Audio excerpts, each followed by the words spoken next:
সে জিতে নেবে $5,00,000। আমি তোমাদের 3 দিন সময় দেব। তোমাদের জায়গা হলো ওইদিকে আর তোমাদের জায়গা হলো এইদিকে। আর তোমরা কোনো মতে নিজেদের সাইড চেঞ্জ করতে পারবে না, করলে ডিসকোয়ালিফাই হয়ে যাবে। যাও তোমরা প্রথম রাত্রের জন্য তৈরি হয়ে নাও। তোমাদের সবাইকে সঙ্গ দিই। ছেলেরা নাকি মেয়েরা, দেখা যাক কে জেতে। ওরা আমাদের কিছুতেই হারাতে পারবে না। তারা 5 জন পুরুষ নয়। তোমাদের কি মনে হয় ওরা কি করছে? আমার মনে হয় ওরা হাল ছেড়ে দেবে। আমরা খারাপ করতে যাচ্ছি না, আমাদের যতক্ষণ না খিদে পাই ততক্ষণই ভালো। হ্যাঁ, আমরা ভালোই করবো। স্ট্রবেরি পেয়েছি।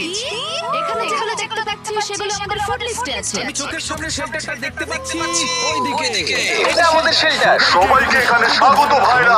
অন্যদিকে কয়েক মাইল দূরে মেয়েরা তাদের ক্যাম্প সেট আপ করার জায়গা খুঁজে পেল। এখানে জলটা দেখে ভালো মনে হচ্ছে না, তাই আশা করছি আমাদের পেছনের দিকে যেতে হবে আর ভালো জল খুঁজতে হবে। এটা বেশ ভালো, এটা আমাদের স্পট হতে পারে, বুঝলে? সবকিছু এখন ঠিকঠাক চলছিল, কিন্তু আমার অন্যান্য সব ভিডিওর তুলনায় এই চ্যালেঞ্জটা আমার শুট করা সবথেকে নিষ্ঠুর হয়ে গেল। বেরিয়ে যায় আমার খুব আফসোস হবে।